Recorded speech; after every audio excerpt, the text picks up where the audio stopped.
Pastor Abhinay దర్శన్కి సంబంధించి పూర్తి information ఇప్పుడు రెడ్ టీవీ దగ్గర ఉంది. ఎస్, అభినయ్ దర్శన్ అనే వ్యక్తి పాస్టర్ కాదు, నిజం చెప్పాలంటే ఒక ఉమెనైజర్. అతనికి అమ్మాయిలన్నా సినిమాలన్నా చాలా చాలా పిచ్చి. ఎస్, అభినయ్ దర్శన్ 3 సార్లు పెళ్ళిళ్ళు చేసుకున్నాడు. ఆ 3 సార్లు పెళ్ళిళ్ళు ఎలా చేసుకున్నాడంటే, మొదటగా 2029లో నేను పేరు చెప్పను, పేరు చెప్పి ఆడబిడ్డల్ని ఇబ్బంది పెట్టే ప్రయత్నం చేయను, ఎందుకంటే వారు నాకు తెలుసు. 2019లో ఒక మహిళని ఇదే రకంగా పెళ్లి చేసుకున్నాడు, కట్నం కూడా తీసుకున్నాడు. సుమారుగా 1.5 కోటి వరకు కూడా కట్నం తీసుకున్నాడు. ఆ మహిళ కూడా బ్యాంక్ జాబ్ ఎంప్లాయ్. సో ఆమె నెలకి ఇతనికన్నా ఎక్కువగా సంపాదిస్తుంది. అయితే ఆ సంపాదనతో సినిమాలు తీస్తాను, సినిమాలు చేస్తానని చెప్పి ఆ వచ్చిన జీతం డబ్బులు, ఆమె పైన లోన్లు ఇవన్నీ కూడా పెట్టి, డబ్బులన్నింటిని కూడా సినిమాల్లో పెట్టి హీరోయిన్లతో విలాసవంతమైన జీవితాన్ని గడిపి ఆ డబ్బులన్నీ కూడా మొత్తం కూడా పోగొట్టేస్తాడు అభినయ్. రైట్, ఇది ఒక ఫ్యామిలీకి సంబంధించిన ఇష్యూ అనుకోవచ్చు. కానీ ఆ మహిళ ఈరోజు బయటకు వచ్చి వాస్తవాల్ని చెప్తుంది. నన్ను మోసం చేశాడు, ఇట్లా నా డబ్బుల్ని నన్ను వాడుకుని నా బిడ్డల్ని వదిలేసి వెళ్ళిపోయాడు. తర్వాత ఆ మహిళ అతనికి దూరంగా ఉండి 2 ఆడబిడ్డలు అయితే ఆ ఆడబిడ్డలు ఇద్దరిని కూడా పెంచుతూ అలా నెట్టుకుంటూ వస్తుంది. ఇతను మాత్రం సినిమాల్లోకి వెళ్ళిపోయాడు, మణికొండకి షిఫ్ట్ అయిపోయాడు. సినిమాల్లో విలాసవంతమైన జీవితాన్ని గడపడానికి 2 హీరోయిన్లు పక్కన వేసుకుని మీరు స్క్రీన్ పైన చూడొచ్చు. ఆ విగ్గుతోని, అతనికి జుట్టు లేదు పాపం, ఆ విగ్గుతో ఆ స్పెట్స్ పెట్టుకుని మొత్తం కూడా హల్చల్ చేశాడు. సో దీంతో డబ్బులన్నీ కూడా అయిపోయినాయి. సినిమా అట్టర్ ఫ్లాప్, ఎవడు చూస్తాడు ఈ సినిమాలు. సో దీంతో మళ్ళీ భార్య దగ్గరికి వెళ్ళాడు. భార్య దగ్గరికి వెళ్ళి నేను మారిపోయాను, నేను మార్పు చెందాను, ఇప్పుడు నేను పాస్టర్గా అవతరిస్తున్నా అంటూ కూడా మళ్ళీ పాస్టర్గా అవతరించి మళ్ళీ ఆమె పైన కొన్ని లోన్లు తీసుకుని మళ్ళీ ఆ డబ్బుతో విలాసవంతమైన జీవితాన్ని గడిపి మళ్ళీ పరారైపోయాడు. అలా మొదటి భార్యతో ఇలాంటి విభేదాలు ఉన్నాయి. తర్వాత 2వ భార్య విజయనగరానికి సంబంధించిన మహిళ, ఇక 3వ భార్య విజయవాడకి సంబంధించిన మహిళ. వాళ్ళిద్దరూ వచ్చి బయటకైతే చెప్పలేదు, కానీ వాళ్ళిద్దరిని కూడా మోసం చేసినట్టుగా కూడా చెప్తున్నారు. ఇక అభినయ్ దర్శన్ పైన విజయనగరం, రాజమండ్రి, అనకాపల్లి, పాడేరు ఇటువంటి ప్లేసెస్లో క్రైమ్ కేసులు నమోదయ్యాయి. ఇక వరకట్నపు కేసులు కూడా అతని పైన కడపలో నమోదయ్యాయి. ఇతను పాస్టర్ కాదు, ఇతను అంటే ఒక పెద్ద దొంగ పాస్టర్. సో ఇతనికి సంబంధించి చాలా చాలా ఇన్ఫర్మేషన్ మా రెడ్ టీవీ ఇప్పుడు మీ ముందుకు తీసుకొచ్చింది.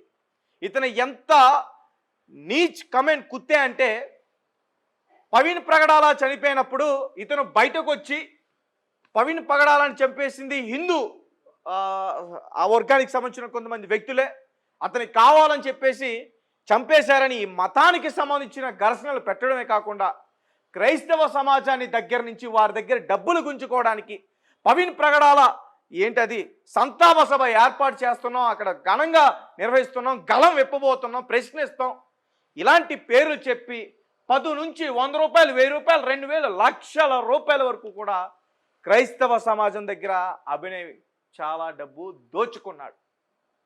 దాని తర్వాత అప్పటి నుంచి కూడా ఇక బిగిన్ చేశాడు. తర్వాత రాజమండ్రి, విజయనగరం, ఇప్పుడు పాడేరు ఇటువంటి నియోజకవర్గాల్లోకి వెళ్ళి ఎవరైతే గిరిజనులు ఉంటారో వారి దగ్గరికి వెళ్ళి ప్రతి ఒక్కరికి 100 రూపాయలు స్కాన్, అంటే 100 రూపాయల వరకు నచ్చితే కొట్టడం కాదు, ఆ స్కాన్ చేస్తే 100 రూపాయలు చూపిస్తుంది. అలా 100 రూపాయలు ప్రతి ఇంటి దగ్గర నుంచి కూడా, ముఖ్యంగా ఈ కొండచర్య ప్రాంతాల దగ్గర గిరిజనుల్ని టార్గెట్ చేసుకున్న వాళ్ళ దగ్గర డబ్బులు దోచుకుంటున్నాడు ఈ బాస్టర్డ్. ఈ విగ్గు పాస్టర్ని అసలు ఏం చేయాలంటారు? ఇలాంటి వ్యక్తిని అసలు ఏం చేయాలంటారు? ఇలాంటి మత ఘర్షణలు పెడుతున్న ఇలాంటి పాస్టర్ని అసలు ఏం చేయాలంటారు? ఖచ్చితంగా కామెంట్ సెక్షన్లో మాకు తెలియపరచండి. ఇక కడప, విజయనగరంలో కూడా ఇతని పైన క్రైమ్ కేసులు ఉన్నాయి. వరకట్నపు వేధింపులకి గురి చేస్తాడనే కేసులు కూడా ఇతని పైన ఉన్నాయి. నాకు తెలిసి ఇతని పైన 20 నుంచి 30 కేసుల వరకు కూడా ఉన్నాయి. గతంలో పవీణ్ పగడాల గారు చనిపోయినప్పుడు కూడా ఇదే రకంగా మత ఘర్షణలు పెట్టడానికి ప్రయత్నిస్తున్నప్పుడు కూడా రాజమండ్రిలో కూడా ఇతని పైన కొన్ని కేసుల్ని నమోదు చేశారు. 2019లో ఒకరు, 2021లో ఒకరు, 2024లో ఒకరు. ఇది రీసెంట్గా ఇతన్ని అరెస్ట్ చేసిన తర్వాత బయటకు వచ్చిన ఇన్ఫర్మేషన్. కానీ ఇతని వల్ల చాలామంది బాధితులు ఉన్నారంట, మహిళలు. ఈ దొంగ పాస్టర్ వల్ల బలైపోయిన మహిళలు ప్రార్థనా మందిరానికి పాపం ఏదో సేవ చేసుకుందామని వచ్చి దేవుడికి ఇతని చేతిలో బలైపోయిన వాళ్ళు చాలామంది ఉన్నారంటూ కూడా చెప్తా ఉన్నారు. సో రైట్, మా ముందుకు వచ్చి ఎవరైనా సరే చెప్పే ప్రయత్నం చేస్తే మా రెట్టివి ఖచ్చితంగా వాటి నిజాలను కూడా బయట పెట్టే ప్రయత్నం చేస్తుంది. సో ఇలా 2019, 2021, 2023, 2024 ఇలా సంవత్సరానికి ఒక మహిళతో విలాసవంతమైన జీవితాన్ని గడపడానికి ఆడబిడ్డల్ని మోసం చేసిన వ్యక్తి ఈ అభినయ్ పాస్టర్. ఇక మీ అందరికీ తెలిసిందే, పాడేరు కాన్స్టిట్యున్సీలో అతను ఏం చేశాడో. గిరిజనుల్ని మోసం చేసి ఒక టీమ్గా ఏర్పడి ఫేక్ అటాక్ చేయించుకుని అంత డ్రామా క్రియేట్ చేశాడు. ఎలాగో సినిమాలో అనుభవం ఉంది అతనికి, గతంలో ఒక 4-5 సినిమాలు తీశాడు. అవి కూడా చూడొచ్చు మీరు స్క్రీన్ పైన. ఆ సినిమా డీటెయిల్స్ కూడా మా రెట్టివి బయటికి తీసుకొచ్చి ఇలా ఆ సినిమా ఆ ఫక్కీలో మొత్తం కూడా అతను ఎంత అద్భుతంగా నటించాడంటే నిజంగా ఖచ్చితంగా అతనికి ఆస్కార్ లెవెల్ అవార్డు ఇవ్వాల్సిందే. ఎక్కడ అడవిలో కళ్ళు ఆర్పాడో అక్కడి నుంచి మళ్ళీ హాస్పిటల్కి తీసుకెళ్లేంత వరకు కూడా ఎక్కడ కనురెప్ప తెరవలేదు అభినయ్ పాస్టర్. ఎంత అద్భుతంగా నటించాడు. ఖచ్చితంగా ఇతని పోలీసులు అరెస్ట్ చేశారు, ఓకే. క్రైస్తవ సమాజానికి ఇతన్ని అప్పచెప్పనండి చాలామంది డిమాండ్ చేస్తున్నారు. ఒకవేళ అప్పచెప్తే ఏం చేస్తారు? క్రైస్తవ సమాజం ఏం చేస్తుంది? క్రైస్తవ సోదరులారా మీరందరూ కూడా ఏం చేస్తారు? అభినయ్ పాస్టర్ని మీకు అప్పచెప్తే ఏం చేస్తారనే విషయాన్ని కామెంట్ రూపంలో మాకు తెలియపరచండి. ఈ విగ్గు పాస్టర్, ఈ విగ్గు అసలు కనీసం అంత బీరు బాటిల్తో కొట్టేశారు, బదలు కొట్టేశారు, తలలో పగిలిపోయే, బ్లీడింగ్ అయిపోయింది, రక్తం కారుతుంది, కత్తులతో టకా పొడి చేశారు అని చెప్పిన వ్యక్తి కనీసం ఎక్కడా కూడా విగ్గు తీల. తల పగిలిపోతే కనీసం ట్రీట్మెంట్ చేయడానికి విగ్గు తీసి డాక్టర్లు స్టిచ్చెస్ చేస్తారు కదా, ఆ కుట్లు వేస్తారు కదా, అలా కనీసం విగ్గు కూడా తీల. అప్పుడే ఇతనిపైన డౌట్ వచ్చింది పోలీసులకి. ఇక వీడియోలో చాలా క్లూస్ దొరికే పోలీసులకి. ఇతని గురించి భారీగా ఏమి ఎవిడెన్స్ సేకరించే ప్రయత్నం చేయలేదు. ఎప్పుడైతే వీడియోలు పాస్ చేశాడో బయటికి ఆ వీడియోలోనే దొరికేస్తాడు. ఎలానో తెలుసా? వైట్ టీ షర్ట్ వేసుకున్న అబ్బాయి ఎవరైతే ఉన్నారో ఆ అబ్బాయి ఒక ప్లేస్లో ఏమో ఇలా పడిపోయి ఉన్నాడు, కళ్ళు తిరిగి పడిపోయి ఉన్నాడు. కట్ చేస్తే ఆ అబ్బాయి సార్ అయ్యగారు అని చెప్పేసి ఆ అబ్బాయి అతన్ని కాపాడడం, బాటిల్తో నీళ్ళు తాగించడం ఇవన్నీ చేశాడు. మళ్ళీ జనాలు వచ్చేసరికి మళ్ళీ పడిపోయి ఉన్నాడు.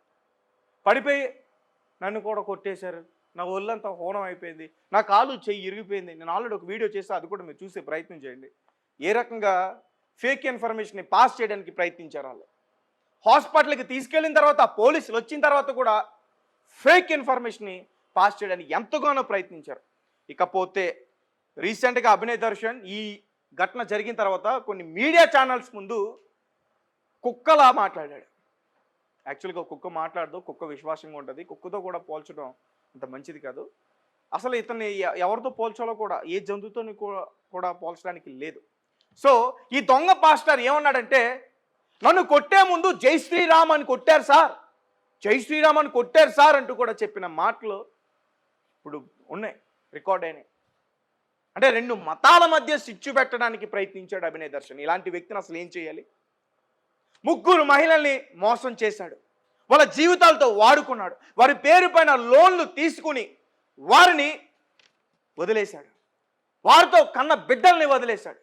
ఇటు క్రిస్టియన్ సమాజాన్ని ఉద్ధరిస్తానని చెప్పేసి, నేను పోరాడతానని చెప్పేసి వీరి దగ్గర డబ్బులు దోచుకుని వారిని మోసం చేశాడు. ఇక వీళ్ళు చీకొట్టేశారు. ఇతని ప్రార్థనా మందిరాలకి ఎవరు రావట్లా, ఇతని ప్రేయర్స్ ఎవరు వినట్లా, ఇతను ఎంత చెప్పినా ఏమి ఎవరు పట్టించుకోవట్లా. ఇక యూట్యూబ్లో కూడా ఇతని గురించి మొత్తం కూడా దుష్ప్రచారమే ఉంది, ఇతను అసలు మంచోడు కాదు అని చెప్పి. ప్రవీణ్ పగడాల గురించి ఒక ఆడియో లీక్ అయిన తర్వాత అసలు ఎవ్వరో దేకను కూడా దేకట్లా. సో దీంతో రాజకీయ నాయకుడిగా అవతారం ఎత్తాడు. రాజకీయ నాయకుడిగా అవతారం ఎత్తి భరోసా పార్టీ అని ఒకటి పేరు పెట్టి తర్వాత ఇలా ఈ గిరిజన ప్రాంతాలకు వెళ్ళి మత మార్పిడి చేస్తూ వారి దగ్గర డబ్బులు దోచుకోవడానికి ప్రయత్నించి, ఏదో ఈ నాయకులు సరిగ్గా చేయట్లేదు, ఈ నాయకులు సరిగ్గా ఇక్కడ పాలన లేదు, వీళ్ళకి వాటర్ లేదు, కరెంట్ లేదు, సౌకర్యాలు లేవంటూ కూడా మాట్లాడుతూ వారి దగ్గర డబ్బులు తీసుకుని, డబ్బులు గుంజుకుని, డబ్బులు వాళ్ళ పాపం కష్టం చేసుకున్న డబ్బులు అవన్నీ కూడా గిరిజనులు వారు మొత్తం డైలీ వేజెస్ పనులు చేసుకుంటారు, కూలీ పనులకు వెళ్తారు వాళ్ళు. అలాంటి వారి దగ్గర డబ్బులు తీసుకున్నాడు అభినయ్. నిజంగా చెప్పాలంటే అలా డబ్బులు తీసుకున్నాడు కాబట్టే ఆ పాపమే ఈరోజు ఇతన్ని పట్టించింది. నేనైతే ఖచ్చితంగా అదే చెప్తాను. సో అలా అవతారం ఎత్తి వాళ్ళ దగ్గర డబ్బులు చేసుకున్నాడు ఈ అభినయ్ పాస్టర్. ఒకటా రెండా, ఎన్ని కేసులు ఉన్నాయి ఇతని పైన, ఇంకా చాలా ఉన్నాయి. పోలీసులు ఇంకా చాలా డీప్గా ఇన్వెస్టిగేషన్ ప్రారంభించారు. లోతుగా దర్యాప్తు చేసి ఇతన్ని మొత్తం బయట పెడతారు. ఖచ్చితంగా ఇతనికి విగ్గు తీసి కొట్టడం ఖాయం. 3rd డిగ్రీ చేయాల్సిందే ఇతనికి. ఎందుకంటే క్రైస్తవ సమాజాన్ని మోసం చేశాడు, క్రైస్తవ సమాజాన్ని తలదించుకునేలా చేశారు. ఇతని వల్ల ఉన్న పాస్టర్లు ఎవరైతే ఉన్నారో వాళ్ళందరికీ కూడా అవమానం జరిగింది. కాబట్టి ఇతన్ని ఖచ్చితంగా చర్యలు తీసుకోవాలి, చాలా కఠినంగా చర్యలు తీసుకోవాలి. సో గైస్, ఇతను ఏం చేయాలంటారు ఇతన్ని? మీ కమెంట్స్ ఏంటి, మీరు ఏం చెప్తారు? ఇతన్ని ఏ చెప్పుతో కొట్టాలంటారనే విషయాన్ని ఖచ్చితంగా మాకు కామెంట్ రూపంలో తెలియపరచండి.